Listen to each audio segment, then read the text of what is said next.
C'est très gentil de votre part de dire ça. Je suis si heureux d'être dans la maison du Seigneur. Il n'y a qu'un endroit qui soit meilleur, et c'est d'être avec le Seigneur, n'est-ce pas?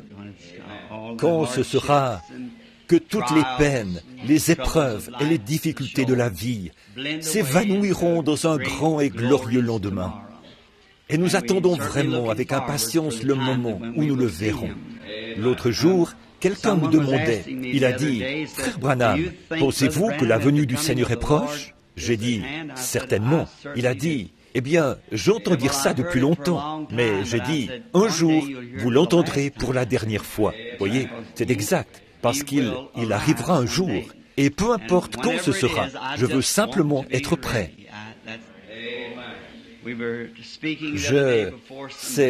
L'autre jour, nous parlions devant des hommes d'affaires. C'était des avocats et autres. Et ils ont dit, l'un d'entre eux a dit, « Quel est votre objectif principal dans la vie ?» J'ai dit, « J'en ai un. » Il a dit, « Lequel ?» J'ai dit, « Sauver des âmes pour Christ. C'est la seule chose que mon ambition la plus élevée et seule ambition, c'est de voir Jésus-Christ glorifié. Je vis pour cela. Je suis si heureux. Cela fait maintenant 31 ans que notre témoignage se construit, que je l'ai servi humblement. Si je devais vivre 1 million d'années, si je devais vivre aussi longtemps, je voudrais vivre chaque instant pour lui. Car même si je savais que je serais rejeté à la fin, c'est un tel privilège que de vivre pour lui. Il est si réel et si bon. Et je n'ai jamais rien trouvé dans tous les voyages que j'ai faits dans ma vie qui soit de quelque façon comparable à la communion que nous avons ensemble, quand nous sommes seuls, lui et moi. Il n'y a pas de plus douce communion. Elle surpasse n'importe quel amour, pour sa femme, ses enfants ou quoi que ce soit d'autre. Il s'agit de l'amour de Christ. Il est si bon. Donc, nous sommes si heureux de voir que ces réunions de réveil continuent toute la semaine.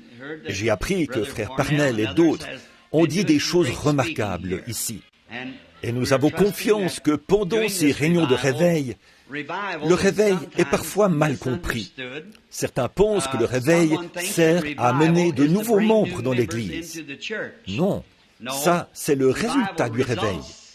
Mais un réveil, c'est raviver ce qui est déjà dans l'Église. Vous voyez, c'est amener cela. Une fois, j'étais au bord de la mer. Je pense avoir raconté ça bien des fois. Mais c'était il y a bien des années. Et c'était la première fois que je voyais en fait, ce n'était pas une mer. C'était le lac Michigan. Hope et moi étions là-bas quand s'est tenue la conférence mondiale. C'était je crois, vers 1922, frère Reagan, autant que je m'en souvienne, quand la conférence mondiale était à Chicago.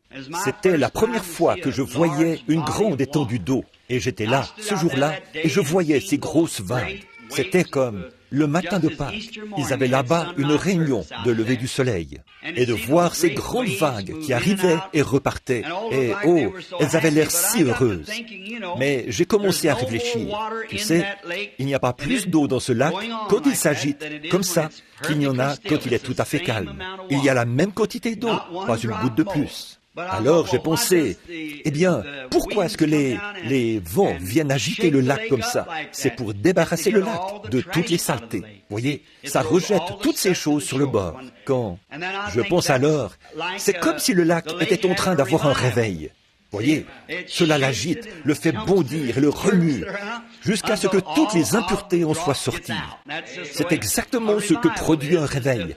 Il nous fait entrer dans l'esprit du Seigneur, nous fait nous réjouir, réparer nos torts, avoir une marche plus rapprochée, une reconsécration et une consécration, jusqu'à ce que toutes les choses et tous les doutes du monde soient entièrement rejetés sur le rivage. Vous voyez ?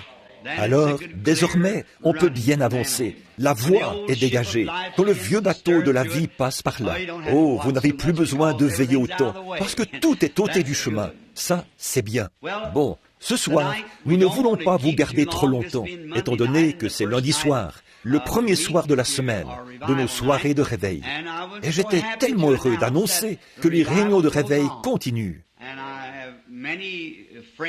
Et j'ai beaucoup d'amis.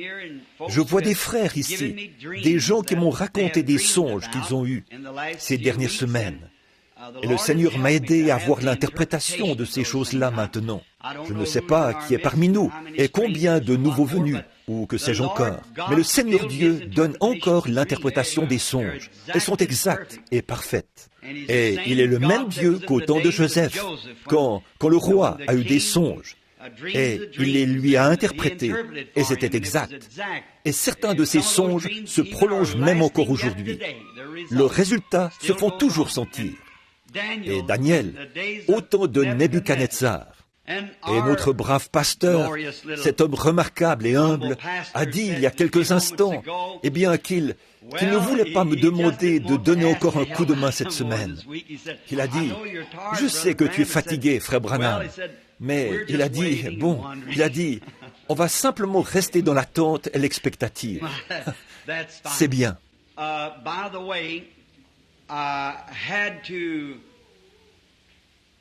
En passant, j'ai dû annuler la réunion de Sydney en Australie, du fait qu'on ne m'a pas permis d'avoir un visa en ce moment, voyez, de quitter les États-Unis en ce moment.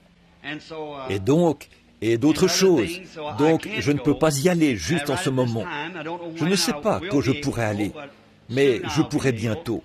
Mais étant donné que nous avons dû reporter cela un peu, je vais maintenant à Chicago, à la réunion de Chicago, qui se tiendra prochainement. En effet, ils avaient annoncé que je devais y être, mais je n'étais pas au courant. Au moment où j'étais censé m'y trouver, je devais être aux îles Fidji, où on a dit qu'il y aurait beaucoup de gens rassemblés, là, dans les îles. Mais je ne pourrais pas y tenir la réunion pour l'instant, à cause des droits de visa. Mais bon, je le pourrai bientôt. Ils attendent tout simplement. Donc, je serai à Chicago. Jean, sais-tu à quelle date c'est? Y a-t-il quelqu'un qui sait ce qui est annoncé? Je ne le sais même pas. Je l'ai seulement vu dans The Herald of Faith. Je crois que ça commence vers le 4 ou le 5 du mois, ou quelque chose comme ça. Ou c'est le suivant, dans environ une semaine, 10 jours. Et donc, mes nerfs ont été mis à rude épreuve. Et je désire vos prières. Bon, ce soir, j'ai choisi comme lecture des Écritures, si vous voulez lire avec moi, Jean chapitre 13, juste une portion. Vous qui avez vos Bibles près de vous et qui aimez suivre la lecture pendant que nous lisons. Et sitôt le service terminé ce soir, il va y avoir ici la répétition d'une cérémonie de mariage. Donc, aussitôt que nous aurons terminé, si nous pouvions sortir aussi vite que possible, pas nous précipiter, mais dès que le bâtiment sera vide, alors ils veulent répéter pour le mariage. Et il y aura un mariage ici, demain soir. 2 de nos enfants associés à ce tabernacle doivent se marier demain soir, comme vous le savez tous. Notre bien-aimé frère David Wood va épouser Marilyn Jeffries demain soir au tabernacle, juste avant les réunions. Et donc, il faut répéter pour ce mariage. Seulement, la tenue de cérémonie ne sera pas exigée. Une tenue de ville suffira demain soir pour le mariage. Maintenant, avant de lire sa parole, prions.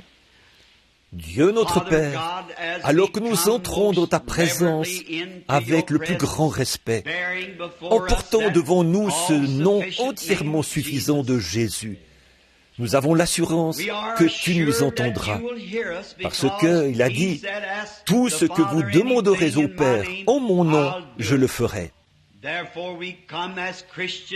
Par conséquent, en tant que croyants chrétiens, nous venons avec assurance au trône de la grâce, sachant ceci, que si nos cœurs ne nous condamnent pas, alors nous savons que notre requête est exaucée par Dieu. Et nous prions afin que tu sois tellement satisfait de nos vies par la confession de nos fautes et le fait qu'il est juste pour nous pardonner, que nos désirs seront satisfaits ce soir. Aussi, Seigneur, notre plus grand désir, c'est de voir ta grâce immense être répandue sur nous. Et cela dans le but de pardonner nos péchés et de guérir la maladie parmi nous. Et puisses-tu nous parler par le moyen d'une révélation, d'une prophétie ou autre, quelle que soit la chose que tu voudrais dire à ton Église. Puissent nos cœurs être des réceptacles de ton esprit, Puissions-nous être si bien reliés à la ligne principale ce soir, que le Saint-Esprit pourra parler à nos cœurs et être glorifié par sa présence. Maintenant, Seigneur, nous voulons prier pour tous ceux qui sont malades et dans le besoin, car juste avant de venir, ces 2 derniers jours, notre secrétaire a déposé sur mon bureau de longues listes de noms de gens, d'un bout à l'autre du pays, qui souffrent, qui se meurent, des cas urgents écrits en rouge. Et alors que je pose mon doigt sur chacun d'entre eux, jusqu'au bas de la page, ô Dieu, en présence de cette Église ce soir, j'implore ta grâce et ta miséricorde pour chacun. Tu connais chacun d'entre eux et ce dont ils ont besoin. Et nous ne voulons pas oublier, Seigneur, ceux qui sont convalescents ce soir, ceux qui sont là-bas, dans les foyers pour personnes âgées et infirmes. Ô Seigneur Dieu, beaucoup sont de tes enfants lavés dans le sang. Oh, quand on prend de l'âge et que nos bien-aimés oublient, nous avons une consolation. Dieu n'oublie jamais. Tous nos actes sont enregistrés dans le livre de vie et ils sont pour toujours dans sa présence. Et nous voulons plaider en leur faveur ce soir, Seigneur. Nous implorons la miséricorde pour notre nation, et pour ceux qui pêchent et qui agissent mal, et pour ceux qui fréquentent les bars, et pour ceux qui sont ce soir dans d'autres conditions de péché. Nous implorons la grâce du pardon, Seigneur. Et nous te prions de nous soutenir si fortement, Seigneur, que nos cœurs soient tellement remplis d'amour pour toi, que notre plus grand désir sera de te servir et de voir ces gens sauvés. Bénis la lecture de la parole et tout ce que nous faisons. Humblement, nous voulons incliner la tête et te remercier, car nous le demandons au nom de Jésus. Amen. Prenez maintenant le livre de Jean, chapitre 13. Nous en lirons une portion.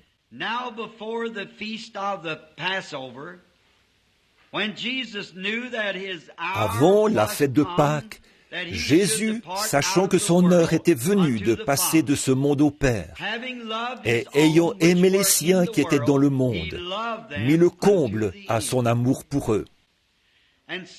Pendant le souper, lorsque le diable avait déjà inspiré au cœur de Judas Iscariote, fils de Simon, le dessein de le livrer, Jésus, qui savait que le Père avait remis toutes choses entre ses mains, qu'il était venu de Dieu et qu'il s'en allait à Dieu,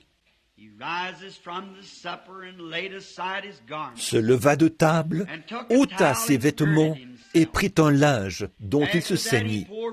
Ensuite, il versa de l'eau dans un bassin et il se mit à laver les pieds des disciples et à les essuyer avec le linge dont il était saint. Il vint donc à Simon-Pierre et Pierre lui dit, « Toi, Seigneur, tu me laves les pieds ?» Jésus lui répondit, « Ce que je fais maintenant, tu ne le comprends pas, mais tu le comprendras bientôt. »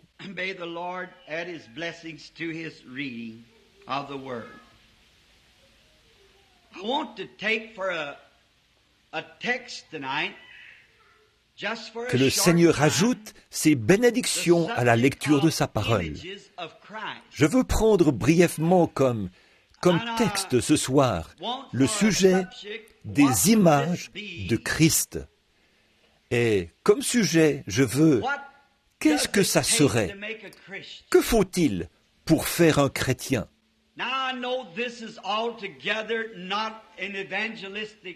Bon, je sais que ceci n'est pas vraiment un texte d'évangélisation, en aucun cas. Et pourtant, c'est bien un texte d'évangélisation, parce que l'Église ne pourra jamais progresser avant de savoir sur quel terrain elle est en train de progresser.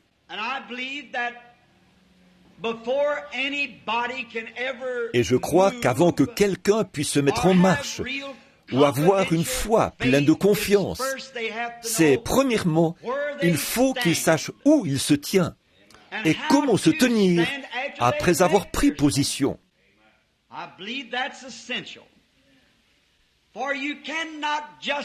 Je crois que c'est primordial. En effet, on ne peut pas juste plonger tête baissée dans quelque chose, avec foi, sans savoir dans quoi on plonge. On doit le savoir. Et si notre foi est bien établie et dans la bonne position, cela procure une satisfaction continuelle.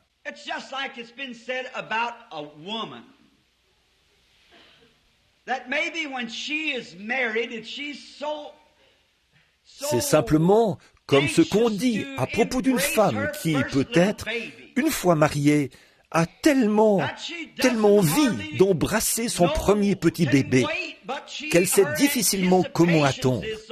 Elle devient impatiente. Mais alors, la crainte s'installe, si cela ne vient pas rapidement, qu'elle n'aura pas ce bébé. En fait, c'est ce qui va l'en éloigner de plus en plus. Eh bien, de nos jours, on a un remède à cela, et il a marché dans tous les âges. Si cette femme voit ou croit qu'elle ne va pas donner naissance à ce bébé, si elle va tout bonnement adopter un bébé, alors bien vite, vous verrez qu'elle en aura un à elle.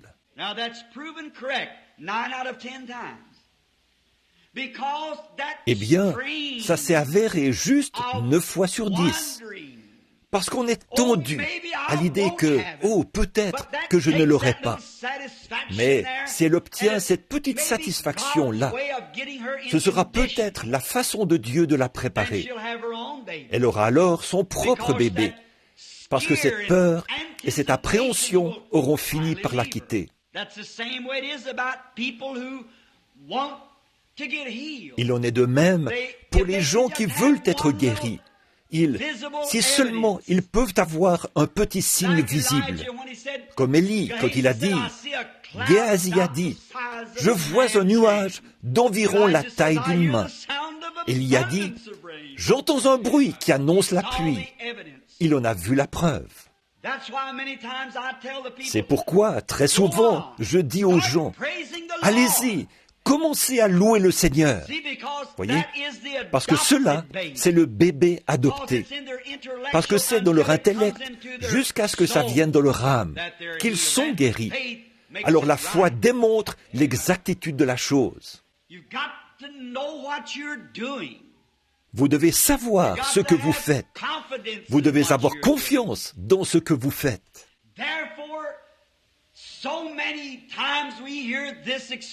C'est pourquoi on entend si souvent cette expression « Oh, qu'est-ce qu'un chrétien ?»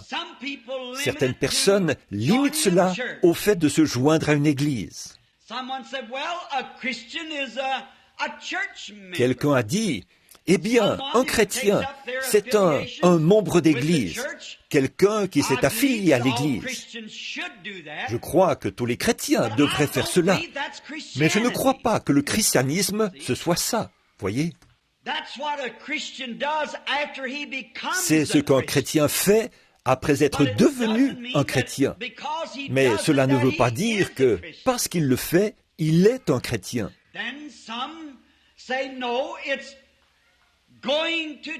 Puis, d'autres disent, non, c'est le fait d'aller à l'église et d'obéir à une déclaration de credo et d'être fidèle aux choses que l'église enseigne.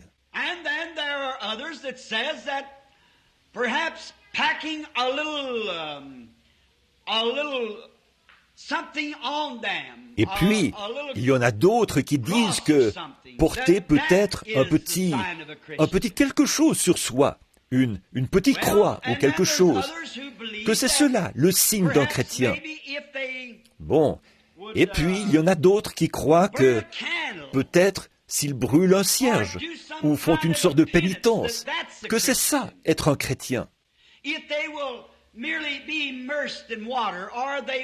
S'ils sont tout simplement immergés dans l'eau, ou qu'ils font un sacrifice, ou donnent quelques biens à l'église, ou aident le voisin, achètent du charbon pour la veuve, ou des chaussures pour l'orphelin.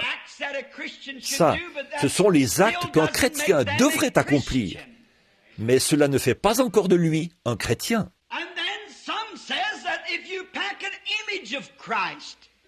Et puis, d'autres disent que Si vous mettez une image de Christ dans votre voiture ou sur votre mur, c'est cela le signe d'un chrétien. Eh bien, ces choses-là sont très bien. Mais je ne crois pas que le fait de porter une image fasse de vous un chrétien. Je crois que c'est d'être une image de Christ qui fait de vous un chrétien.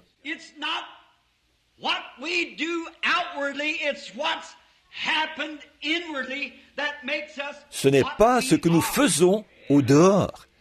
C'est ce qui s'est passé au dedans qui fait de nous ce que nous sommes. Ainsi donc, s'il est notre image et que nous sommes à sa ressemblance et membres de son corps, nous devrions être des images comme lui. Alors nos vies devraient refléter l'image de Christ, pas en nous joignant à l'Église ou en portant notre crucifix, ni par nos émotions, mais cela devrait être par la présence vivante du Dieu vivant qui se reflète à travers notre vie. Des experts m'ont parlé du procédé qu'on utilisait avant l'époque des fonderies pour débarrasser l'or de ses impuretés, du fer et de la pyrite. La pyrite ressemble tellement à l'or véritable qu'on l'appelle l'or des fous. Mais le procédé qu'ils utilisaient pour le débarrasser de tout cela, c'est qu'ils le battaient à coups de marteau. C'est ce que faisaient les Indiens autrefois.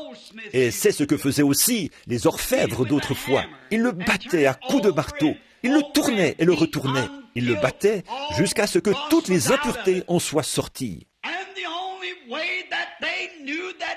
Et le seul moyen de savoir qu'il ne restait plus que l'or, c'est quand celui qui le battait pouvait voir son reflet dedans. Celui qui le battait le regardait constamment, jusqu'à ce qu'il puisse presque se raser devant son propre reflet projeté par l'or qu'il battait. Et quand le Saint-Esprit de Dieu se met à nous battre avec le marteau de l'Évangile, qu'il nous bat jusqu'à ce que toutes les choses du monde soient sorties de nous et que nous reflétions l'image du Seigneur Dieu, c'est alors, je crois, que nous devenons des chrétiens. En effet, le mot chrétien signifie semblable à Christ, le refléter. Or, cela ne signifie pas que nous devons porter une longue barbe, comme les artistes le dépeignent. Et cela ne signifie pas non plus que nous devons laisser pousser nos cheveux, comme les artistes le dépeignent, ou porter une tunique, comme lui en portait, car nous vivons à une autre époque. Nous n'avons pas nécessairement à être comme cela pour refléter son image physique.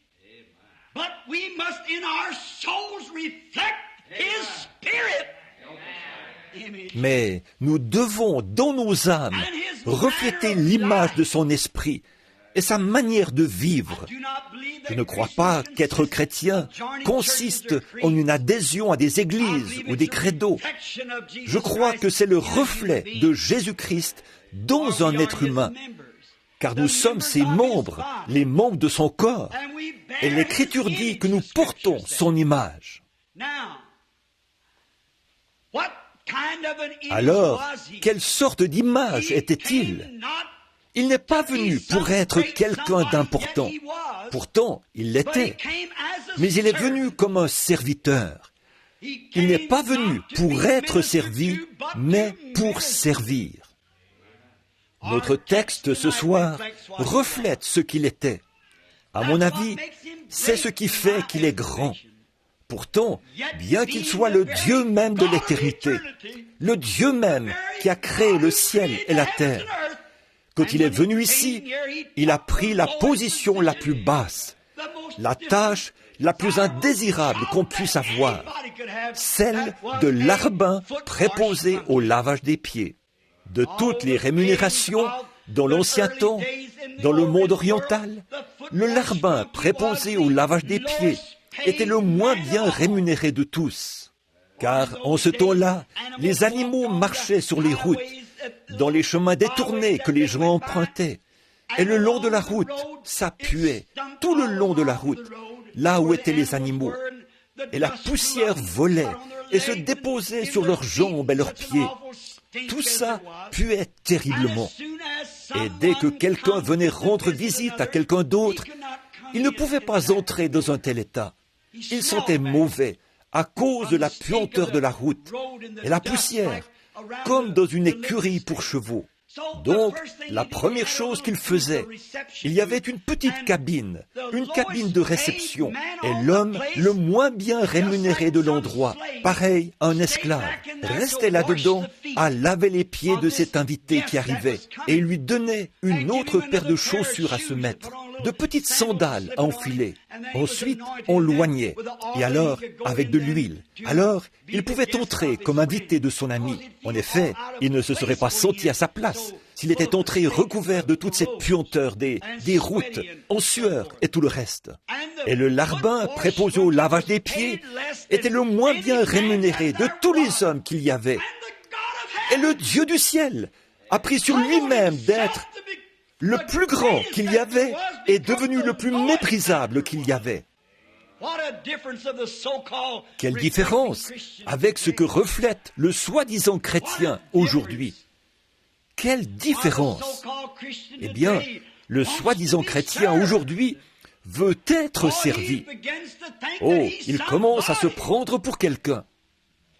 Quelle différence il y avait quand il le reflétait lui. Il n'est jamais venu pour être servi, mais il est venu pour servir. Que le plus grand parmi vous soit le serviteur de tous. Et nous avons vu aujourd'hui que la tendance moderne de notre christianisme, c'est « moi, je suis quelqu'un, et toi, tu n'es rien ». Oh, c'est faux. Il ne devrait pas en être ainsi. Nous essayons de refléter le christianisme de la mauvaise manière. Dieu ne veut pas que nous le fassions de cette manière-là. Nous avons chanté le cantique « Être comme Jésus ». Mais quand il s'agit de rabattre notre fierté et de descendre comme lui l'a fait, alors on trace une limite. Et ce faisant, l'homme a formé des dénominations afin de pouvoir se séparer des autres. Ils n'ont pas l'air d'avoir l'esprit, comme le dit l'Écriture. Ils se séparent des autres. Nous sommes membres de telle et telle église. C'est une plus grande église. C'est une meilleure église. Notre dénomination est une plus grande dénomination. Ce n'est pas agir comme Jésus. Cela ne reflète pas son amour et sa personnalité. Il est venu vers les gens les plus méprisables, vers la prostituée, vers le mendiant, vers le clochard. Et il est descendu directement dans la poussière avec eux. C'est ça, la vie chrétienne. C'est de cette manière que ça devrait être, afin de le refléter de cette manière-là. Oh, je sais que les gens disent, ces jours-là sont passés. Non, ils ne le sont pas. Si Christ reste toujours Christ, si son esprit est toujours le Saint-Esprit qui était en lui, qu'il est en vous, il vous fera aussi prendre cette position. Mais aujourd'hui, nous essayons de croire que nous sommes différents, comme c'est loin de sa prière. Quand il a prié que, à ceci, tous connaîtront que nous sommes ses disciples, que nous avons de l'amour les uns pour les autres. Et au lieu de cela, nous nous disputons, nous nous méprisons, parce que nous ne sommes pas d'accord sur certaines choses.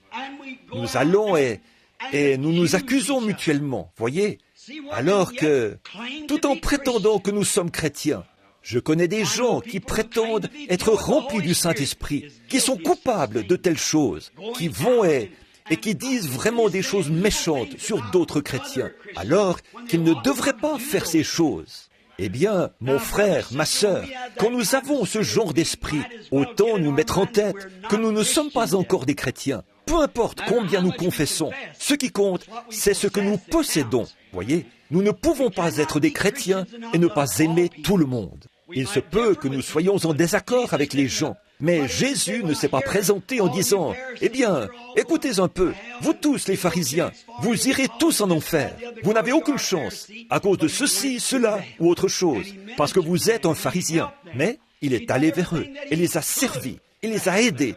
Il a fait tout ce qu'il pouvait pour les aider. Mais aujourd'hui, l'instruction et la filiation à une église et les liens du monde ont pris tellement de place dans l'église que l'intellect a pris la place du spirituel. Vous ne pouvez atteindre Dieu que par l'esprit. Il n'y a qu'une seule manière pour l'homme de parvenir à Dieu, et c'est par le Saint-Esprit. Jésus a dit, « Nul ne peut venir à moi si le Père ne l'attire premièrement. » C'est tout ce qu'il y a de plus vrai, chrétien. Ce soir, nous voulons relever ces choses dans notre cœur et les prendre maintenant en considération. Pensons à cela. Oh, certains d'entre nous prétendent avoir toute la connaissance. Nous avons ceux qui disent, « Hé, attendez, ils aiment être des docteurs et des saints-pères et tout le reste. » Mais en connaissant tout ceci, si vous avez toute la connaissance, vous n'en retirerez aucun bienfait, à moins que vous ayez un esprit en vous d'amour. La Bible dit, quand j'aurai toute la connaissance, si je n'ai pas la charité, je ne suis rien. Et à quoi bon notre connaissance? Quand quelqu'un dit, je ne veux pas aller à des réunions de réveil comme celle-là, parce que ces gens ne sont pas instruits. Je ne veux pas les fréquenter. Peu importe qu'ils connaissent leur alphabet ou pas, ils peuvent connaître Christ. Certainement, on ne peut jamais descendre trop bas. Puis-je toujours garder cet esprit en moi. Peu importe combien bas, ce qu'il croit, ce qu'il ne croit pas, quel credo, couleur ou quoi. Je veux lui tendre la main et l'aider. Assurément, je veux cet esprit en moi. Je ne veux pas penser que je suis meilleur que quelqu'un d'autre. Je pourrais bomber le torse en disant que tout le monde se lève quand j'entre, ou c'est moi qui ai la plus grande compagne de tous ces gens-là. Qui suis-je, de toute façon, sinon l'argile que Dieu a formée? Que je m'humilie, afin que sa vie soit reflétée, que nous tous, chrétiens, nous nous sentions ainsi. La connaissance ne nous mène nulle part. Par exemple, supposons qu'il y ait une cage remplie de canaris et que la cage soit aussi grande que ce tabernacle. Et voilà qu'un petit canari s'envole en haut dans la cage et dit « Messieurs, je veux vous dire quelque chose à vous tous. Il se trouve que, voilà, je suis un peu supérieur à vous tous. Voyez-vous, je suis un canari qui sait tout des êtres humains. Oh, je peux tout expliquer. J'ai vu la dame marcher dans la maison. J'ai vu les enfants jouer. Je sais tout à ce sujet. Maintenant, écoutez-moi tous. » Et à peu près au moment où il est en train de se creuser la cervelle, un étudiant de l'université de Princeton s'avance en utilisant la grammaire la plus raffinée. Elle se met à converser avec ce petit canari en utilisant la meilleure grammaire possible. Et il parle à ce petit canari. Je peux m'imaginer ce petit oiseau pencher la tête de côté. Il écoute tantôt d'une oreille, tantôt d'une autre. Mais il ne sait absolument pas de quoi il parle. Pourtant, il l'entend. Pourtant, il le voit. Mais que lui rapporte sa connaissance au bout du compte? Rien. Parce qu'il ne sait pas de quoi l'homme parle. Pourquoi? Il a une cervelle de canari. Il n'a pas un cerveau humain. Il comprend seulement ce que comprennent les canaris. Et c'est comme cela qu'est l'être humain. Peu importe combien vous êtes intellectuel, nous avons toujours une cervelle de canari, parce que nous sommes seulement des êtres humains. On connaît Dieu par l'Esprit et par la révélation du Saint-Esprit.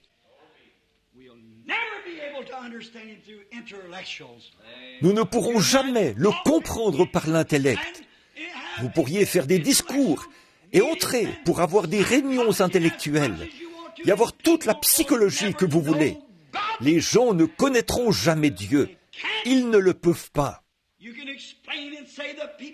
On peut expliquer cela et dire que les gens qui pleurent et tombent l'autre jour sont un peu vieux jeu. Mais cela, c'est l'homme qui reflète Christ dans sa vie. Un homme qui est humble, un homme qui marche avec Dieu, agira comme Jésus. Mais voyez-vous, le petit oiseau ne pouvait pas comprendre. Pourtant, il se croyait capable. C'est qu'il n'a pas été créé de cette façon-là. Ses facultés intellectuelles ne peuvent pas se comparer à celles de cet étudiant intelligent.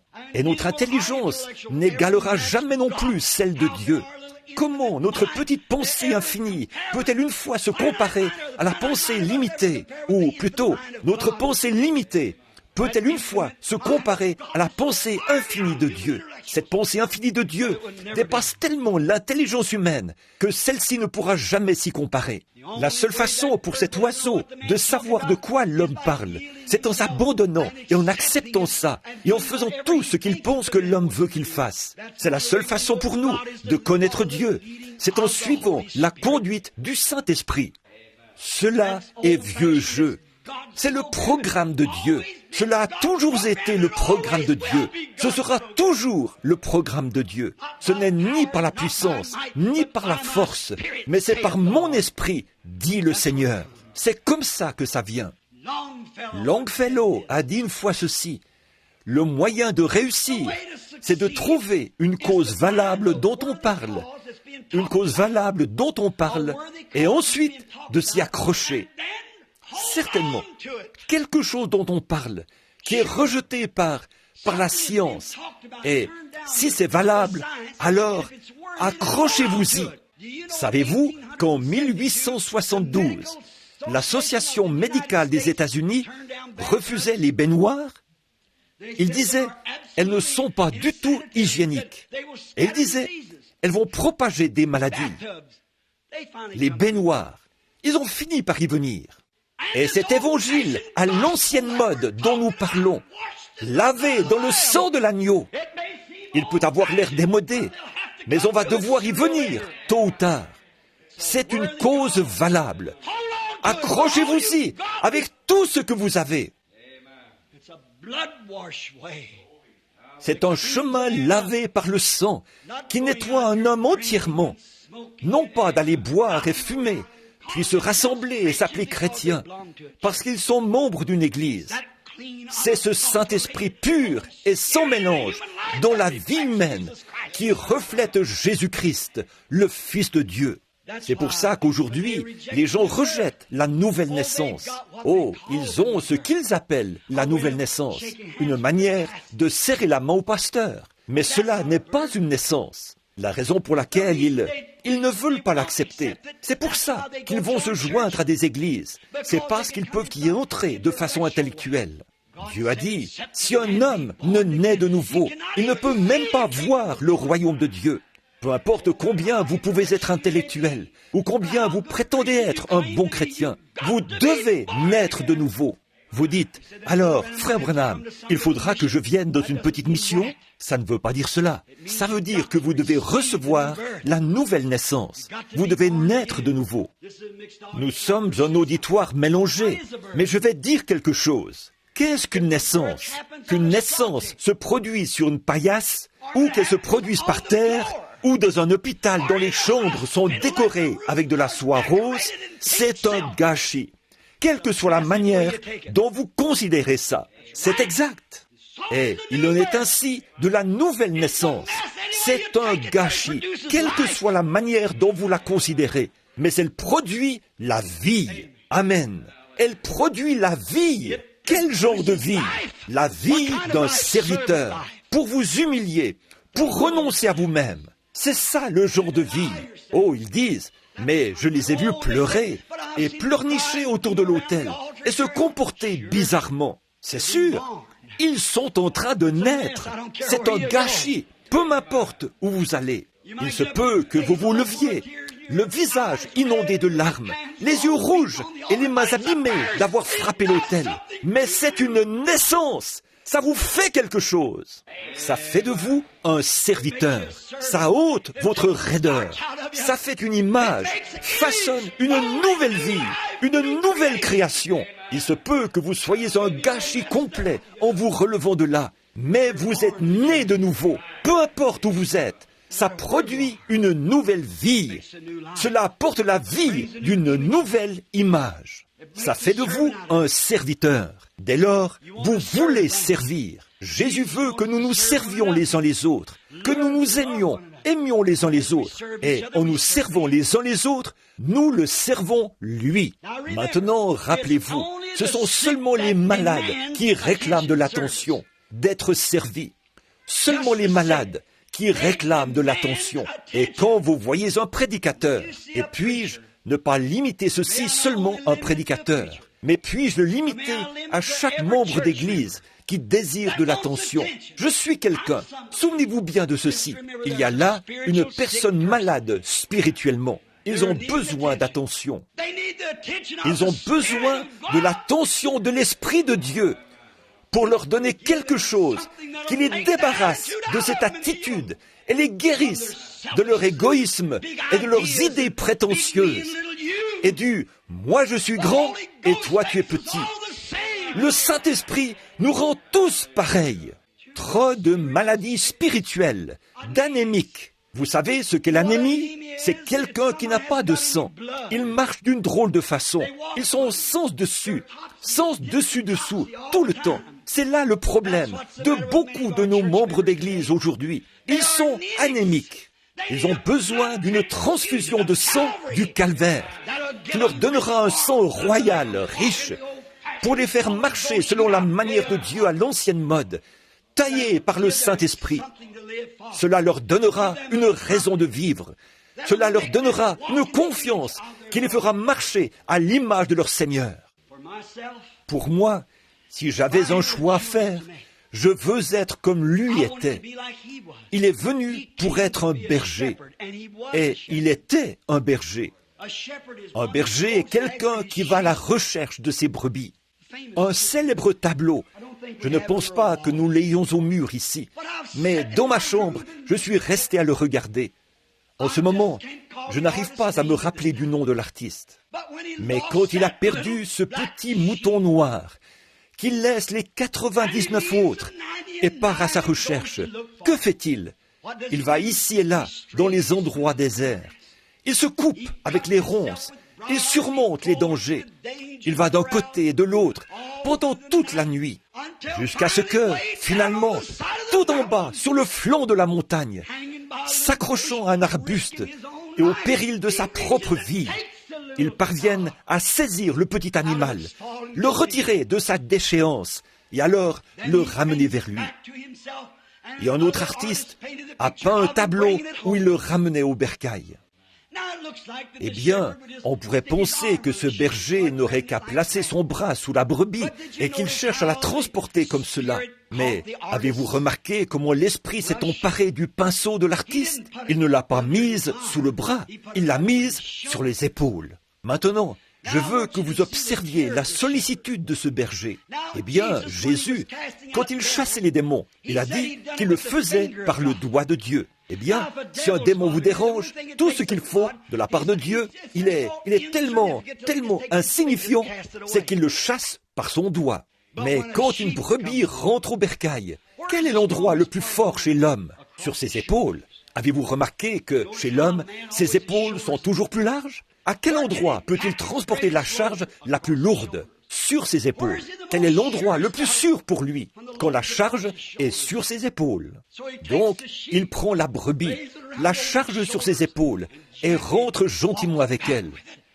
Toute la puissance de Dieu rassemblée là pour ramener ce petit animal perdu. Mais un démon, c'est si facile. Il le chasse simplement par son doigt. C'est un berger. Un berger doit s'écarter du chemin pour trouver ceux qui se sont écartés. Et un bon pasteur est un berger. En fait, le mot pasteur signifie berger. Et parfois, dans l'Église, une petite secte ou un petit clan apparaît dans l'Église. Un groupe va d'un côté et l'autre de l'autre. Un vrai bon berger va aller avec ce clan. Pour faire quoi? Pour les ramener. Un vrai et authentique berger, qu'est-ce qu'il fait? Il s'écartera lui-même du chemin. Pour faire quoi? Pour ramener les perdus. Qu'est-ce qu'il fait? Il reflète l'image du bon berger qui essaie de regagner cette âme. Pourtant, ils ont dévié, sont allés quelque part, frère, et agissent comme s'ils allaient révolutionner le monde du jour au lendemain. Ce pasteur va aller dans leur sens afin de les regagner et les ramener ici. Voilà un bon berger. Il reflète l'image de Jésus. Frère, je sais qu'on appelle ça de l'hérésie. On appelle ça du fanatisme. Mais si j'avais un choix à faire ce soir, mon choix serait d'être comme lui. Je ne veux, plus que toute autre chose dans ma vie, refléter l'image du Seigneur Jésus dans ma vie. Je m'en vais après-demain soir, après ce mariage, je m'en vais dans un endroit sauvage et j'ai l'intention d'y rester parce que tout au fond de mon âme, je sens que j'ai besoin d'une marche intime avec Dieu, plus que celle que j'ai. Je ne veux pas simplement marcher. J'essaie de marcher correctement devant lui, mais je veux avoir une marche plus intime avec lui. Pendant que le Branham Tabernacle a un réveil, j'en veux un moi-même. Je ne veux pas qu'il se produise seulement dans le bâtiment.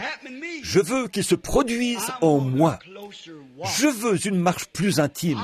Je veux plus du Saint-Esprit en moi pour refléter Christ en moi. Je veux être comme lui. Je sais que tout vrai chrétien veut être comme lui. C'est le désir de mon cœur, d'être comme Jésus. Je veux qu'il soit il est l'exemple de ce que je veux être. Et regardez, il faut le Saint-Esprit pour faire cela. C'est la seule chose qui puisse le faire. Je ne suis pas intéressé par les séminaires, ni par ce que quelqu'un a à me dire. Ça ne m'intéresse pas de baiser les crucifix, ou de les serrer contre mon cœur, ou d'adresser des prières aux morts. Je suis intéressé par une seule chose, et c'est plus du Saint-Esprit pour prendre le contrôle de William Branham. Je ne suis pas intéressé par le fait de me joindre à une église plus grande que celle dont je fais partie. Je fais partie de la vraie église du Dieu vivant, celle des premiers-nés. J'y suis né, et je veux plus du Saint-Esprit dans ma vie, afin de refléter Christ que j'aime. Peu m'importe sur quel plan ou à quel niveau je dois me placer pour l'obtenir. Peu m'importe si je dois aller ici ou aller là, être traité de fanatique, d'exalté ou quoi que ce soit. Je veux que plus de sa vie se reflète. Ce qui m'intéresse, ce n'est pas le plan sur lequel je dois me placer. Ce qui m'intéresse, c'est le Saint-Esprit, afin que je puisse être un serviteur plus comme lui l'était. Il était le serviteur du Seigneur. Il n'est jamais venu pour être servi ou pour être au service. Il n'est jamais venu pour qu'on soit à son service, mais pour être au service d'eux. Il a pris la place d'un serviteur. Et si le roi du ciel a pu faire cela, alors nous qui sommes les membres de son corps, soyons tous comme ça. Ne soyons pas autrement, mais humilions-nous dans sa présence. Qu'importe ce que le monde a à dire, ou les intellectuels, n'en tenez pas compte. Recevez simplement plus du Saint-Esprit et soyez comme Jésus, humble, doux, modeste. Prenez sa place et il prendra la vôtre au jugement. Inclinons la tête un instant. Pourrais-je voir ce soir un certain nombre de mains dans ce bâtiment, des membres de cette église et d'autres églises? Quand je dis cette église, je veux simplement dire, il y a seulement une église. C'est l'église des nés de nouveau, l'église des premiers-nés, l'église de Jésus-Christ, qui n'est pas née du monde, mais qui est née de l'Esprit de Dieu.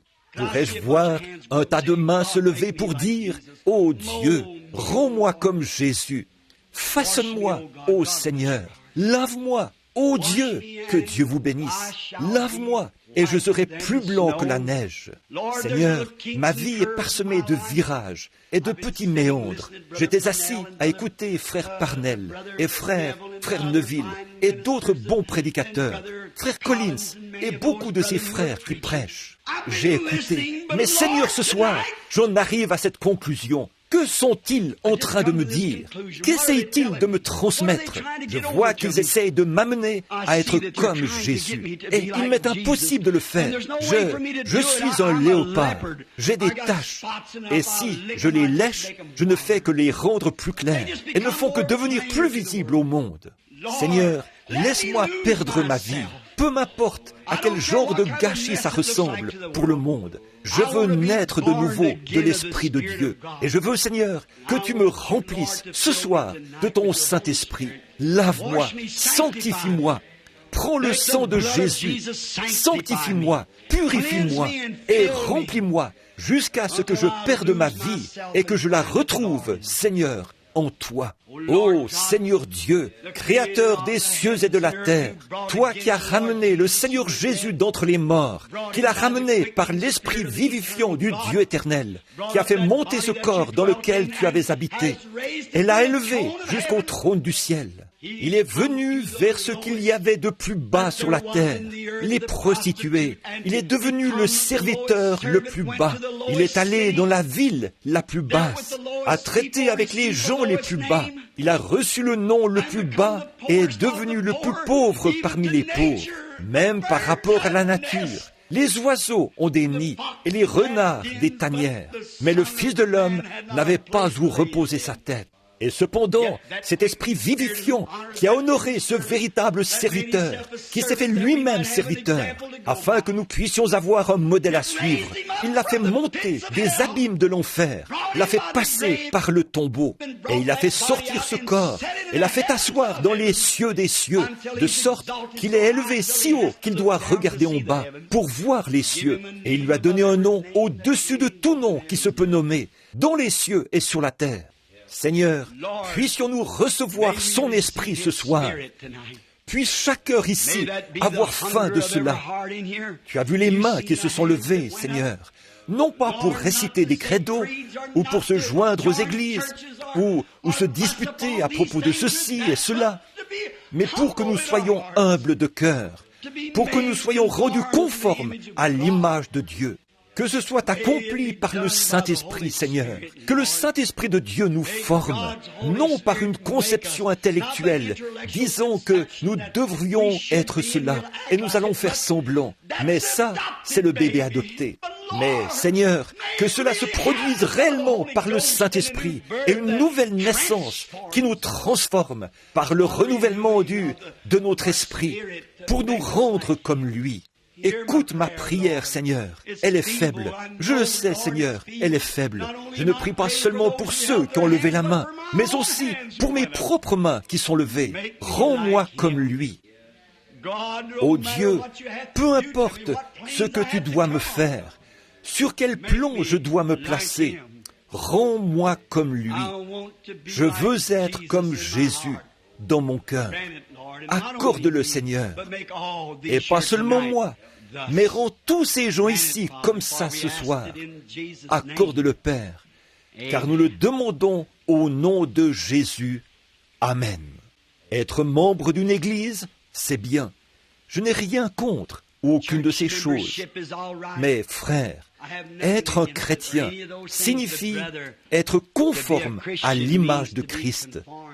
Nous voulons être des images vivantes, non pas porter une image, mais être une image du Seigneur Jésus. Il y a un petit cantique que j'aimerais que vous m'aidiez à chanter maintenant. Je ne sais pas, je ne peux pas le chanter, mais je suis sûr que vous le pouvez tous. Aidez-moi.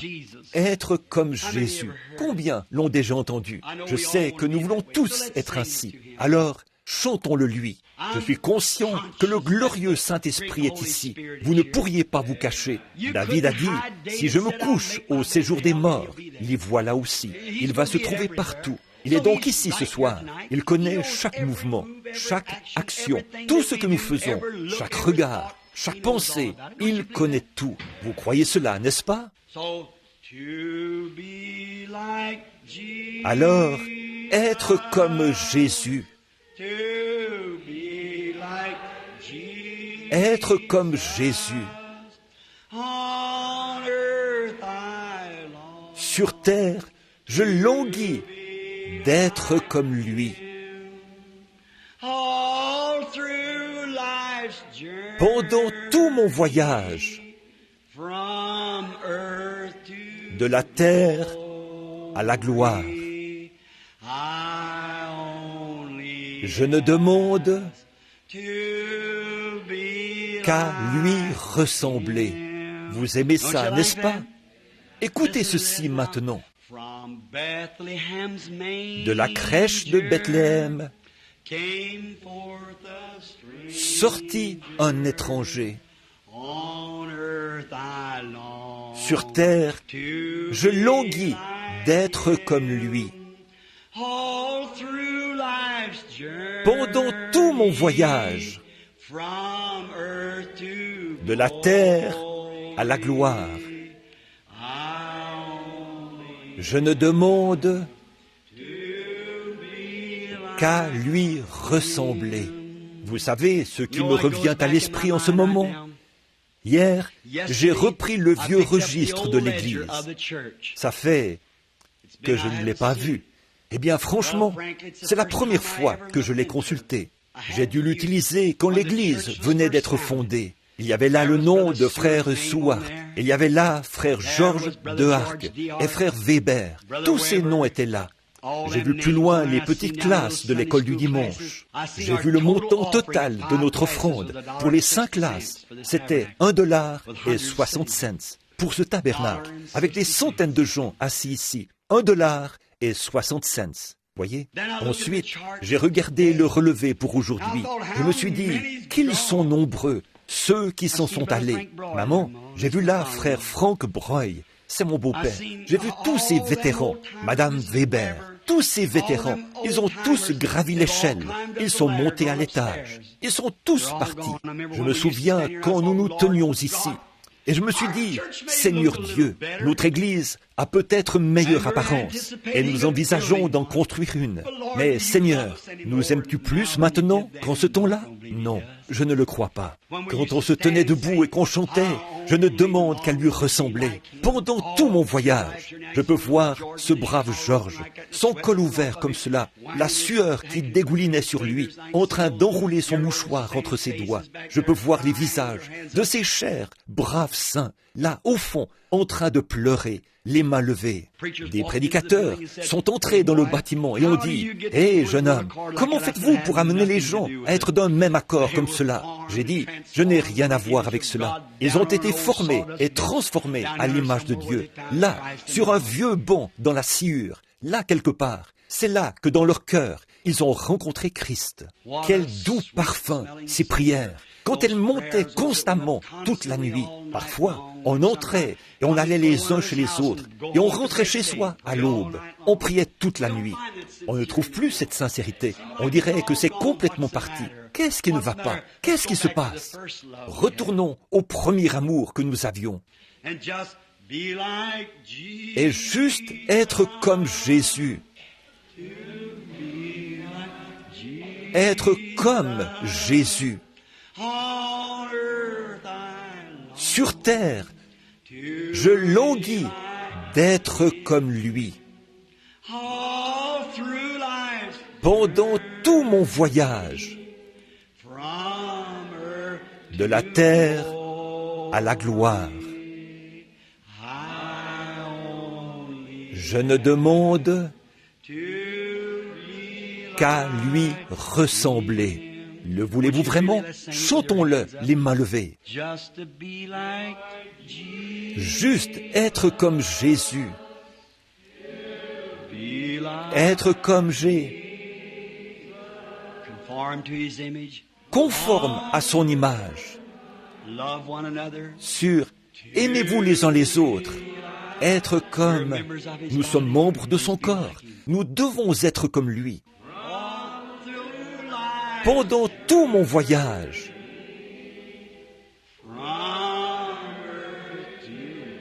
de la terre à la gloire, je ne demande qu'à lui ressembler. Le pensez-vous vraiment? Dites Amen. Eh bien, n'est-ce pas un esprit doux? Je préférerais avoir ça plutôt que tout ce que je connais dans le monde. Vous pouvez prendre tout le reste du monde et ces choses sophistiquées, tout votre intellectualisme, tous vos docteurs, rabbins, évêques, saints-pères.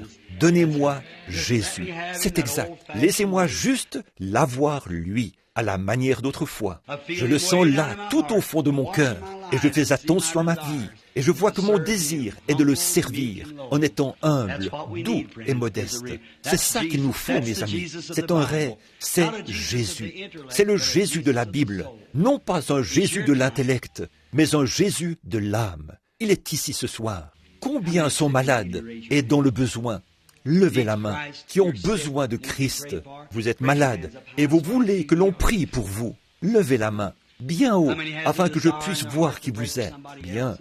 Combien ont un désir dans leur cœur de prier pour quelqu'un d'autre qui est malade? Faites voir vos mains en les levant. Très bien, il y en a pas mal. Combien croient que Jésus est toujours le même? Nous n'avons pas distribué de cartes de prière.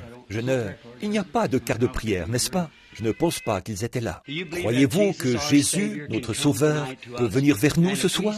Et si nous chantons et que je parle de refléter son image, que ferait-il s'il se tenait ici? Pensez-vous qu'il ferait comme il a fait dans Jean 4, quand il a vu la femme au puits, et lui a dit ces choses, sachant ce qu'il y avait dans son cœur? Il lui a expliqué cela, il lui a dit ces choses, et elle a su qu'il était le Messie. Vous croyez cela? Vous croyez que ce même Jésus qui est un souverain sacrificateur, main de Dieu, vous croyez ce soir que ce même Jésus qui un jour se promenait et il n'y avait pas de ligne de prière, mais il y avait une petite femme qui avait une perte de sang et s'est frayé un passage dans la foule jusqu'à ce qu'elle touche son vêtement. Elle est retournée s'asseoir et Jésus s'est retourné et a dit « Qui m'a touché ?» Vous croyez que Jésus est toujours le même Jésus aujourd'hui et son désir dans son cœur? Voyez, elle a eu peur, elle est retournée s'asseoir, elle a attendu et Jésus a dit « Qui m'a touché ?» Et Pierre, l'apôtre, l'a repris et a dit, « Seigneur, mais tout le monde te touche. » Il a dit, « Oui, mais ça, c'était un toucher différent. Une vertu est sortie de moi. Je l'ai senti. » Et il a promené ses regards tout autour, à travers l'auditoire, jusqu'à ce qu'il ait vu cette petite femme. Et il lui a dit qu'elle avait une perte de sang et que sa foi l'avait guérie. Est-ce cela, Jésus? Est-ce que pourrions-nous nous humilier ce soir? Être transformés par le renouvellement de notre esprit, par le Saint-Esprit, afin que nous puissions soumettre nos lèvres, nos yeux et votre foi et ma foi, pour qu'il puisse apparaître dans l'auditoire et agir en vous et agir en moi, pour accomplir sa parole, selon laquelle il est un souverain sacrificateur de notre confession. Il est assis à la droite de Dieu pour intercéder sur la base de notre confession. Il est aussi un souverain sacrificateur qui peut être touché de la même manière que lorsqu'il était ici sur terre, par le sentiment de nos infirmités. Croyez-vous cela? Ce même Jésus. Combien ici ont un besoin personnel ou pour quelqu'un d'autre? Certains d'entre vous que je ne connais pas. Quelqu'un où vous savez que je ne sais pas ces choses. Je le dirai comme cela. Je ne sais rien à votre sujet ou au sujet de votre requête. Mais vous croyez que Jésus est ici pour être lui-même, pour se rendre visible à nous, pour agir en nous de la même façon qu'il l'a fait quand il était en Jésus-Christ. Croyez-vous cela? Levez la main. Quiconque parmi vous qui sait que je ne vous connais donc pas. Voyez, je ne vous connais pas. Eh bien, voyons. À qui pouvons-nous nous consacrer premièrement? Maintenant, soyez respectueux. S'il fait ceci, voulez-vous croire en lui de tout votre cœur? Voyez, je me sens, j'allais vous appeler ici pour vous imposer les mains. Je ne crois pas que je vais faire cela. Je crois que Jésus est ici. Nous, non pas porter une image de lui, mais être une image de lui. C'est cela, le Jésus que nous voulons, n'est-ce pas? Être une image. Très bien. Maintenant, Seigneur Dieu, voici une grande déclaration. Mais c'est toi, Seigneur, qui as fait la promesse. Maintenant, nous devons courir en avant. Maintenant, quelque chose doit être fait. Quoique nous ne soyons même pas une dénomination, nous ne sommes qu'un humble petit groupe de gens pauvres, dépassés, de sorte que beaucoup d'entre nous seraient mis à la porte des grandes églises intellectuelles. Si nous y allions, nous ne pourrions pas nous habiller comme eux. Et ensuite, autre chose, si nous nous levions et que l'Esprit bénisse et que nous disions « Amen », comme le disent les Écritures, nous serions immédiatement mis dehors. Et beaucoup ne seraient pas acceptés. Certains à cause de leur couleur, certains à cause de leur credo, certains parce qu'ils t'aiment tellement. Et ils ont reçu l'Esprit. Ils sont morts aux choses du monde et sont nés de nouveau. Mais ils ont reçu une nouvelle vie, une vie de serviteur.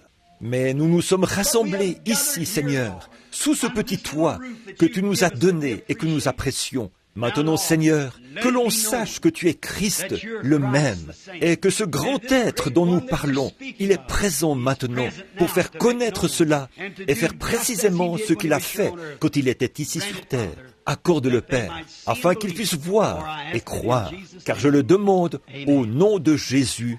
Amen. Croyez-vous que ce que vous demandez, vous l'obtenez? Qu'est-ce que la foi? La foi est la vérité. La foi est quelque chose dont vous êtes absolument certain. La foi n'est pas quelque chose que vous supposez. La foi est quelque chose que vous savez. Voyez, quelque chose qui descend dans votre âme. Je désire que vous, qui ne me connaissez pas et que je ne connais pas, mais qui cependant avez une requête ou un désir, voudriez-vous encore lever la main? Je voudrais juste me faire une idée générale. Chaque personne ici que je ne connais pas, très bien. Il y en a vraiment partout. Je n'aime pas m'adresser à des gens que je connais, parce que certains pourraient dire, il les connaît. Mais il y a beaucoup de mains qui se sont levées que je ne connaissais pas. Eh bien, si le Seigneur Jésus accorde ceci, tous les autres, croirez-vous de tout votre cœur et accepterez-vous votre guérison et quoi que ce soit d'autre? S'il vous plaît, prions simplement dans notre cœur. Jésus ôte tout doute. Eh bien, Jésus ne peut douter. Si nous sommes à son image, nous croyons. Il croyait Dieu. Il est venu faire la volonté de Dieu. Il ne se souciait pas de ce que l'homme disait ou de ce que n'importe qui d'autre disait.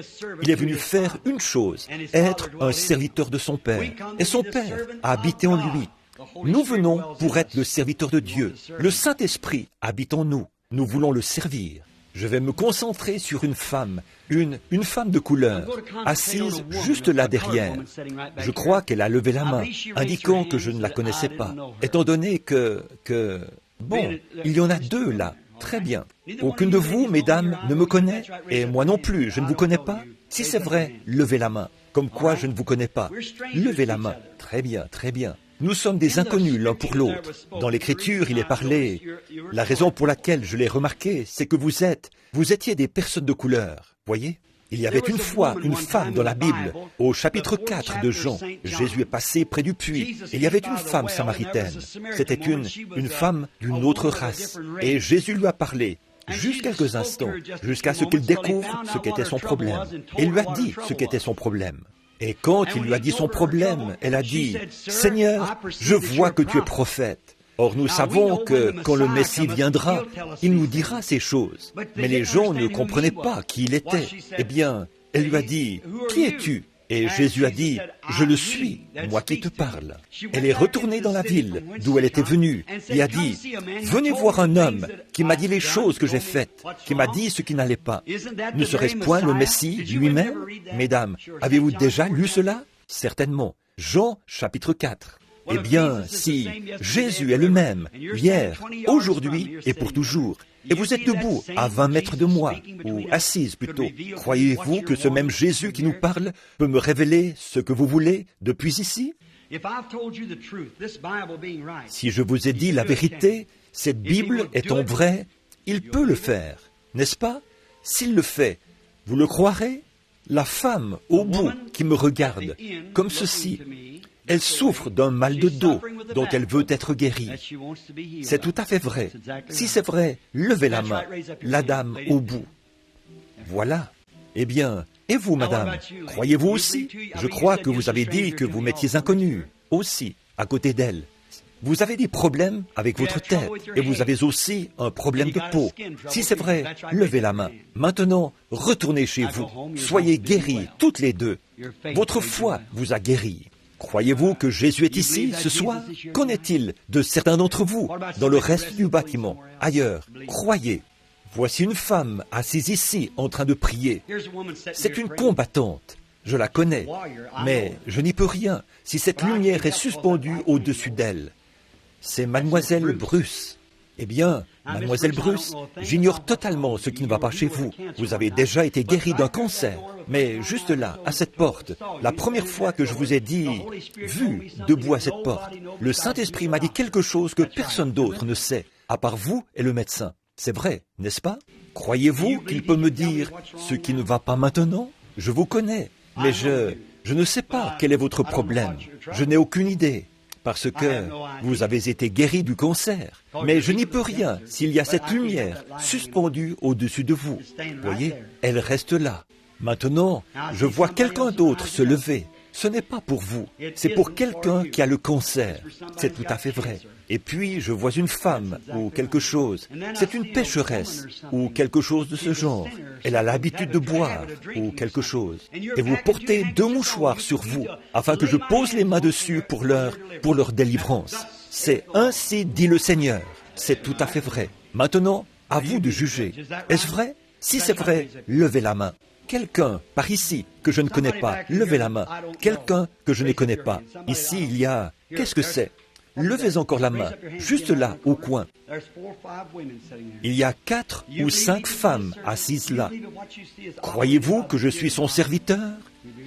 Croyez-vous que ce que vous voyez là opère par l'Esprit de Dieu? Oui? Si vous pouvez croire. La femme qui est assise, qui me regarde, avec un petit chapeau, des lunettes, des boucles d'oreilles blanches. Oui, ce n'est pas pour vous-même, c'est pour quelqu'un d'autre. Et ils sont dans un état grave. Il s'agit d'une hémorragie interne. Ils sont dans un hôpital.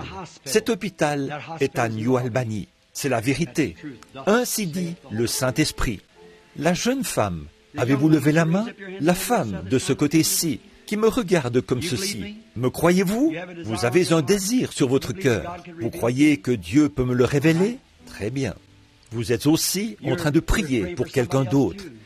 C'est quelqu'un dont les yeux sont atteints de cataracte. On craint qu'ils ne deviennent aveugles. C'est vrai. Maintenant, si vous croyez pour elle, elle ne deviendra pas aveugle. Si vous le croyez. La femme, tout droit derrière, là, au bout, derrière la femme qui a levé la main, vous souffrez de nervosité. C'est vrai, votre nervosité est dans la gorge. C'est exact, n'est-ce pas? Alors levez la main si ces choses sont ainsi. Vous, les femmes, là, à qui je parle. Très bien. Qui était la femme suivante, là-bas? Est-ce vous qui avez aussi levé la main, sœur? Là-bas? Levez la main. Vous qui êtes âgée. Très bien. Vous avez du rhumatisme et vous voulez que l'on prie pour cela. C'est vrai, n'est-ce pas? Levez la main. Vous croyez? Somebody in the back of the church believe. Have faith. Quelqu'un au fond de l'église, croyez, ayez la foi. Je vois une femme qui regarde directement vers moi. Elle regarde entre 2 femmes, juste ici. Elle a le doigt sur la bouche. Elle doit subir une opération de l'appendicite. C'est tout à fait vrai. Si c'est vrai, levez la main, madame. La voilà. Croyez-vous? Qu'est-ce que c'est? C'est Jésus-Christ, le Fils de Dieu. Croyez-vous de tout votre cœur? Bon, un instant, sœur. Être comme Jésus. Être comme Jésus. Sur terre, je languis d'être comme lui. Pendant tout mon voyage, de la terre à la gloire,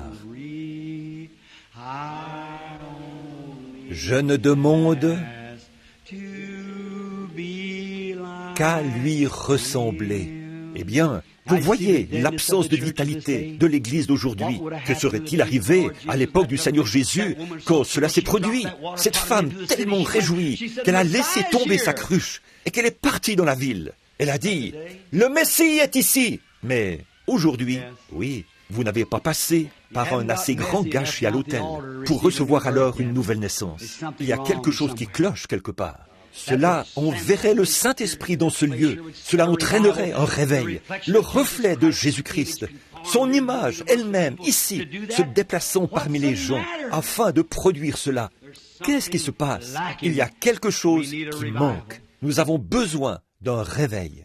Combien encore sont malades? Levez la main. Vous qui êtes malades et qui avez des besoins, imposez-vous les mains les uns aux autres. Prions rapidement là. Posez vos mains les uns sur les autres. Soyez prêts à recevoir votre guérison. Si vous croyez de tout votre cœur, vous pouvez être guéri immédiatement. J'étais stupéfait. Nous étions en train de parler d'une femme, d'une naissance. À ma connaissance, de ma vie, je n'ai encore jamais eu de femme qui s'est avancée sur l'estrade désirant un bébé. Que se passe-t-il? Si je peux la voir et voir cela arriver, qu'elle a un ardent désir pour la chose juste, je lui dis, « Madame, vous désirez un bébé ?» Elle, « Oui, frère Branham. Je connais une femme de 49 ans qui a un petit garçon maintenant. Elle a vécu toute sa vie avec cet homme, depuis qu'elle a environ 16 ans. Elle en a 49, et lui, dans les 50. Aussitôt qu'il était dit, « Ainsi dit le Seigneur », c'est vrai, vous aurez ce bébé. Elle est rentrée chez elle et a acheté les vêtements pour le bébé. 3 ans plus tard, alors qu'elle avait 52 ans, elle a mis au monde ce petit garçon qu'elle désirait tellement avoir. Pourquoi? Quand elle a entendu prononcer cela, elle a su que cela devait arriver. Qu'est-ce que cela a fait? Cela l'a placée dans l'attitude juste. Si le Saint-Esprit est si bon de venir dire ces choses aux gens, si vous adoptez l'attitude juste, maintenant, la guérison est accomplie. Ô Seigneur, tu es Dieu, et tu es Dieu au siècle des siècles. Et nous sommes si heureux de savoir que tu as promis que tu aurais un reste quand tu viendrais sur la terre, sans tenir compte de ce qui va et vient. Il y aura des gens qui seront prêts. Nous savons qu'il y a une dîme que l'homme donne à Dieu. Et il y a une dîme parmi les gens. Disons peut-être qu'un 10e de toute la moisson du monde, à travers les âges, sera ces élus qui ont été appelés. Ô Père, nous prions alors que nous travaillons ici, nous tous ensemble, que nous cherchons dans la ville, que nous essayons d'amener les pécheurs, que nous essayons de faire quelque chose pour le royaume de Dieu. Nous allons en ville, nous remarquons l'indifférence. Nous le voyons, et comme Lot à Sodome, cela afflige tous les jours nos âmes de voir les femmes qui fument des cigarettes et qui prétendent être des chrétiennes, et qui boivent et font la fête, et qui portent des vêtements immoraux, et les hommes qui convoitent, et le péché de Sodome. Nos cœurs sont attristés au-dedans de nous, Seigneur. Oh, pas étonnant que la foi arrive à son niveau le plus bas. Quand les gens sont comme ça, qu'il leur manque le sang de Jésus, ils sanctifieraient leur âme et les enflammeraient pour Dieu. Pourtant, ils ne veulent pas le recevoir. Et les petites missions au coin de la rue, ou en bas du tambourin et du tambour, eux sont dans leur coin et se moquent de nous, font entrer les saints du Dieu vivant. Oh, combien nous te remercions, Père, pour un certain plan, quelque part, où on prêche l'Évangile pour chercher à atteindre les gens. Accorde le Seigneur en ce moment, alors que nous prions et savons que ton glorieux Saint-Esprit et les anges sont à leur poste ici, dans cette Église. Oh Dieu, pardonne chaque péché. Les gens ici, ce soir, sont malades. Il y en a beaucoup. Tu as montré toi-même que tu étais ici, Seigneur, à travers tes serviteurs. Beaucoup d'entre eux là-bas cherchaient à saisir quelque chose. Ils appelaient à l'aide, voulaient se l'approprier. Et Seigneur, tu sais que tu es le seul à pouvoir permettre que ça se fasse. Tu es Dieu, et le seul Dieu.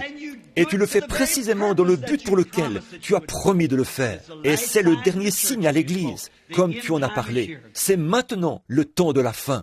Alors, tu as posé cette question. Trouverai-je la foi quand je viendrai sur la terre? Tu n'as jamais demandé. Trouverai-je des membres d'Église? Trouverai-je des credos? Trouverai-je la sincérité? Tu as dit, trouverai-je la foi quand je viendrai sur la terre? Seigneur, que ces gens malades laissent libre cours à leur foi, qu'ils s'éloignent de l'agitation, des doutes et des craintes, que leur foi soit libérée maintenant même. Et s'ils libèrent leur foi, la maladie devra lâcher, le diable lâchera prise, et ils seront libérés par la puissance du Dieu Tout-Puissant. Que le Saint-Esprit coule à flot dans chaque cœur, baptise chaque âme et guérisse chaque corps qui est dans la divine présence. Accorde-le, Seigneur, car je demande ceci, c'est que le diable quitte chaque personne qu'il tourmente ici ce soir. Au nom de Jésus-Christ, Satan, retire-toi de ces gens en tant que serviteur de Dieu. J'implore en leur faveur, je demande la miséricorde pour eux. Amen. Combien croient maintenant, de tout votre cœur, avec tout ce qui est en vous, que Jésus-Christ se reflète aujourd'hui sur la terre, parmi son peuple. L'aimez-vous? Alors, chantons ensemble ce vieux cantique. Je l'aime, parce qu'il m'a aimé le premier. Tous ensemble, alors que nous nous levons maintenant. Tout le monde maintenant, tous ensemble. Combien le connaissent? Levez les mains. Je l'aime. Adorons-le maintenant. Tous les malades, tous les affligés, levez-vous maintenant. Recevez votre guérison. Je crois, et de tout mon cœur, il vous suffit de laisser votre foi décoller à l'instant. Le Christ de Dieu qui est présent, qu'est-il en train de faire? Il fait de nous son image. Voyez, son esprit ici se reflète directement en vous. Maintenant, vous savez que ce n'est pas moi. Je ne connais pas ces gens, qui qu'ils soient, qui ont levé la main. Ils ont levé la main pour dire qu'ils ne me connaissaient pas. Et j'ai levé la main pour dire que je ne les connaissais pas. Mais Dieu les connaît. Qu'est-ce que c'est? C'est Christ qui se reflète. C'est votre foi qui croit cela. C'est ma foi dans un ministère qu'il m'a confirmé par un ange. Vous en voyez la photo qui est exposée dans la salle des arts religieux. Et elle est partout dans le monde. Elle est connue. La colonne de feu qui a conduit les enfants d'Israël. Lorsqu'elle a été faite chair, elle était sous une forme appelée le Fils de Dieu.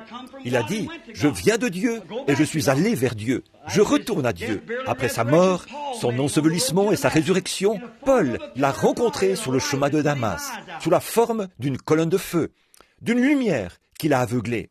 Paul a dit, « Qui es-tu, Seigneur ?» Il a dit, « Je suis Jésus. Il te serait dur de regimber contre les aiguillons. » Jésus a dit, « Encore un peu de temps, et le monde, le cosmos, l'ordre du monde, les membres d'Église, et ainsi de suite, ne me verront plus. Mais vous me verrez, car un pronom personnel, le même Jésus, serai avec vous, même en vous, jusqu'à la fin du monde. Et vous ferez, vous aussi, les œuvres que je fais. Vous en ferez davantage, car je m'en vais à mon Père. Amen. Oh là là. Je l'aime. Je l'aime.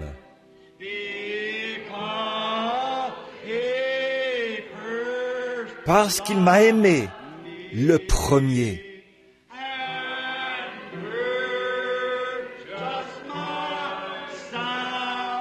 Et a acquis mon salut sur le bois du calvaire.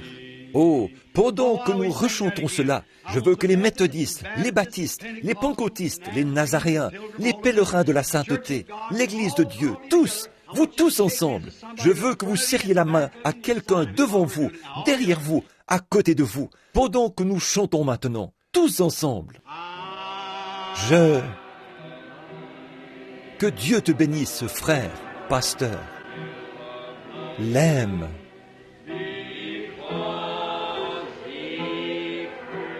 Parce qu'il m'a aimé le premier. Et a acquis mon salut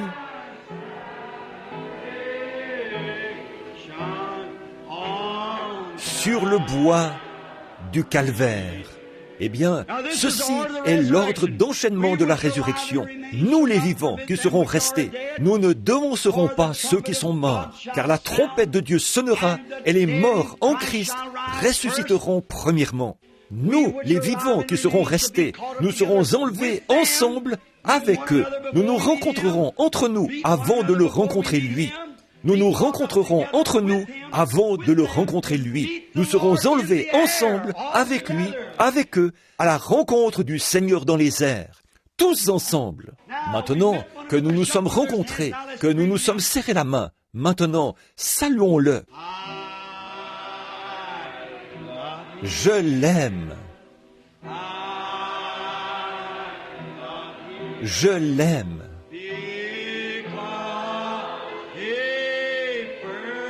Parce qu'il m'a aimé le premier.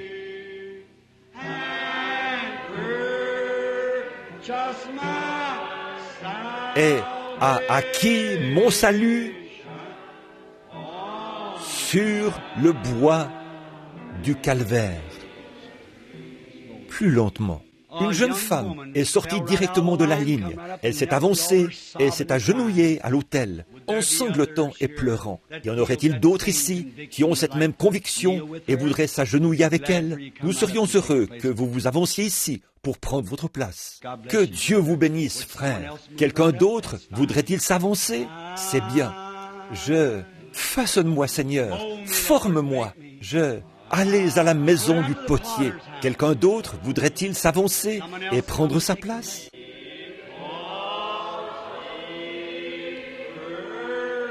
Parce qu'il m'a aimé le premier.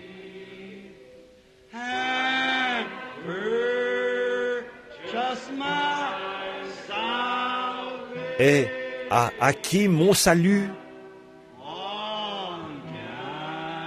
sur le bois du calvaire.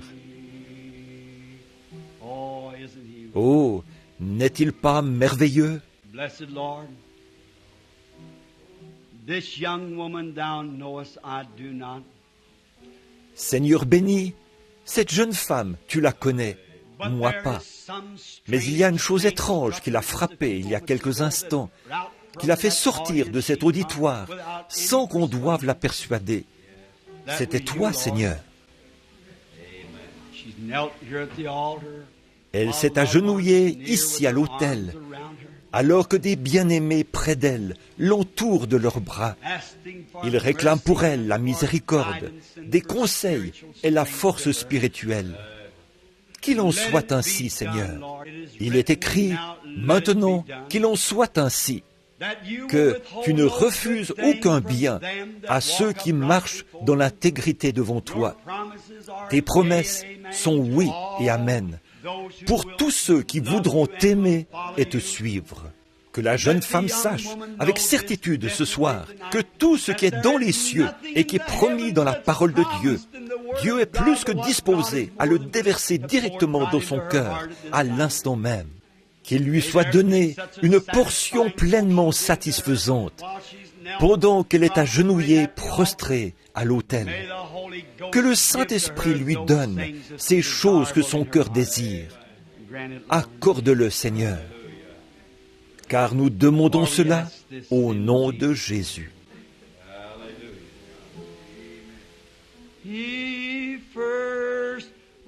Qu'il m'a aimé le premier.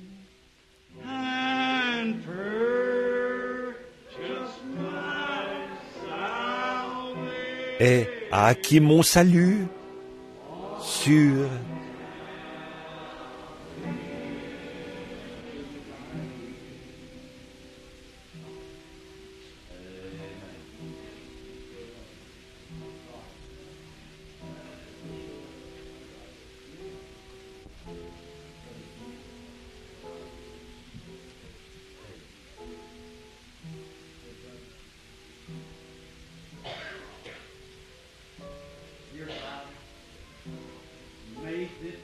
Dieu bien-aimé, puisse le désir de cette femme lui être accordé pour son bien-aimé, qu'elle aime si profondément.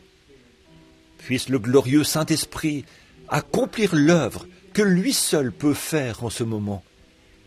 Nous remettons tout entre tes mains. Nous prions. Ta bonté vaut mieux que la vie. David l'a dit. Car pour moi, ta bonté vaut mieux que la vie. Mes lèvres célèbrent tes louanges. Accorde-lui le désir de son cœur, Seigneur. Alors que cette Église, et moi, ton serviteur, nous allons, et les autres serviteurs qui sont dans le bâtiment, nous demandons sincèrement l'exaucement de sa requête. Au nom de Jésus-Christ, Amen. Nous le réclamons, sœur. Que Dieu vous bénisse. Bon, pendant que ces personnes se consacrent, se concentrent au Seigneur, pendant que son esprit agit dans le bâtiment, j'aimerais que nous restions tranquilles un instant. Le pasteur s'occupe de ceux qui sont à l'autel. Restons maintenant en prière un moment. Il avance. Alors, chantons maintenant. Il est en train de parler à chacun. Inclinons la tête pour que nous soyons en prière.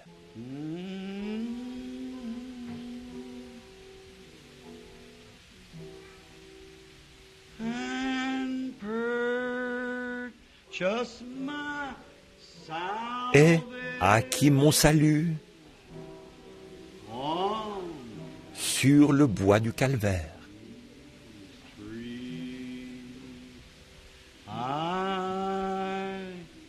Je l'aime. Je l'aime.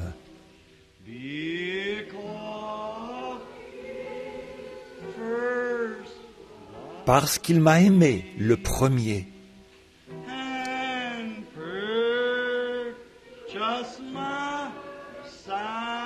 Et a acquis mon salut sur le bois du calvaire.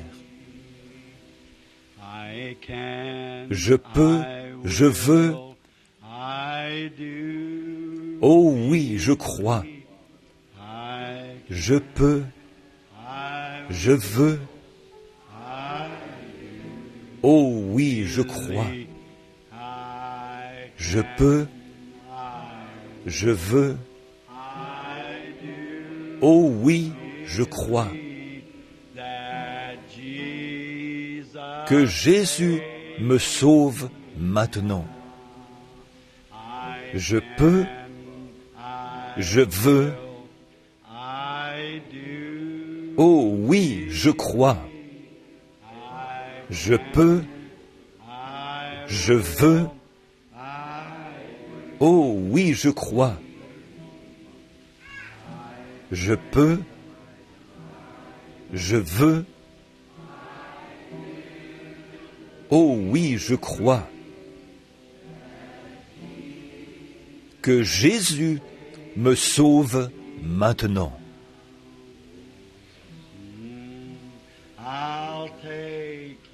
Je le prendrai au mot. Je le prendrai au mot. Il m'offre gratuitement le salut. Et je le prendrai au mot. Je peux, je veux. Oh oui, je crois. Regarde ici, jeune homme. Tu veux une marche en profondeur avec Dieu? Tu crois qu'il voudrait te l'accorder? Si tu crois de tout ton cœur, tu peux l'avoir. Tu vois? Tu le crois? Tu l'acceptes?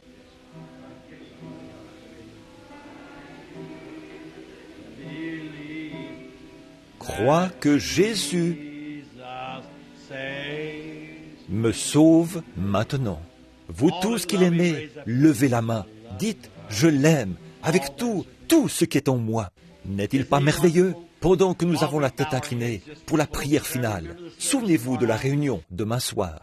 Je vais vous demander, si vous le voulez bien maintenant, le plus vite possible, chacun de vous qui avez levé la main pour le salut, pour une marche plus intime, croyez que vous l'avez. Si vous ne pouvez pas le sentir, prenez l'enfant adopté. Voyez, continuez à dire que vous l'avez jusqu'à ce que cela devienne une réalité. Vous qui avez accepté la guérison et qui ne sentez aucune différence, vous dites, ma foi n'est pas suffisante pour l'ôter immédiatement, frère Branham. Prenez la méthode de l'enfant adopté. Continuez simplement à dire, Seigneur, je suis guéri, je le crois. Ça viendra, ça vous mettra dans l'humeur qui convient, vous voyez. Et alors votre foi sera comme il faut, elle s'en emparera. Vous le croyez de tout votre cœur, c'est tout. Bon, demain soir, les réunions commenceront à 19h30, à l'heure habituelle, demain soir et chaque soir de cette semaine. Venez écouter Frère Neville et ses autres ministres, et nous tous, ensemble, qui essayons d'amener un réveil. Dieu vous bénisse. Nous ne pouvons pas l'amener. Il vous faut l'amener avec nous, en priant, en venant, en faisant acte de présence ici. Que Dieu soit avec vous. Maintenant, j'aimerais, dès que la réunion est terminée, aussi rapidement que possible, que vous sortiez du bâtiment. Nous devons répéter ici pendant à peu près une demi-heure. Et quelques hommes travaillent. Nous allons incliner la tête. Je crois avoir entendu frère Johnny Jackson, là, dans l'auditoire. Frère Junior, es-tu ici ce soir? Le frère de New Albany, de l'église méthodiste. Très bien. Frère Jackson, veux-tu terminer la réunion par un mot de prière?